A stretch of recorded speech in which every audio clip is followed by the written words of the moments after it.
Night மாவு அரைக்கும்பொழுது உளுந்துல நெறைய தண்ணி எடுத்து ஊத்திட்டேன். என்னான்னு தெரியல. எப்பொழுதும் நல்லா தான் அரைப்பேன். அப்புறம் வெந்தயம் ஊற வச்சனால கொஞ்சம் அட்ஜஸ்ட் ஆயிடுச்சு. கொஞ்சம் வழவழன்னு இருந்துச்சு. ஆனா, ஒரு மாரி ரஃப்பாவே இல்ல. அப்புறம் காலையில மாவு நல்லா பொங்கி தான் வந்துருந்துச்சு. தோசை தான் ஊத்துனேன். நல்லா சூப்பரா வந்துருந்துச்சு பதம் எல்லாமே. அப்புறம் திடீர்னு எங்க அத்தை ஒரு 10 மணிக்கு கால் பண்ணி நான் வந்துட்டுருக்கேம்மா ஊருக்குன்னாங்க.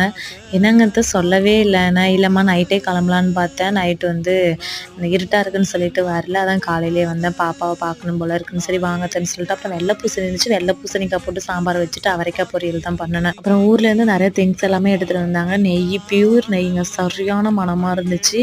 ரூ. 180வாம். எவ்வளோ கேஜின்னு தெரியல. அப்புறம் ஊர்லேருந்து நெய் எடுத்துட்டு வந்திருந்தாங்க. சரியான மணமா இருந்துச்சு. பாப்பாவுக்கு இந்த மஞ்சள் பொடிங்க அது மாதிரிலாம் எடுத்துட்டு வந்தாங்க ஐட்டம்ஸ்லாம். அதெல்லாம் நெக்ஸ்ட் விலாக்ல பார்த்துக்கலாம். ஸ்ரீவில்லிபுத்தூர்ல எல்லாருக்குமே தெரியும் ஃபேமஸ் வந்து பால்கோவா தான். பால்கோவாவும் கருப்பட்டி அல்வாவும் ரொம்ப டேஸ்ட்டா இருக்கும். அப்புறம் என் ஹஸ்பண்ட் சாப்பிட வந்தாரு. நானும் அவரும் கொஞ்சம் கொஞ்சம் ஷேர் பண்ணி சாப்பிட்டோம். நெக்ஸ்ட் விலாக்ல பார்க்கலாம். பாய்.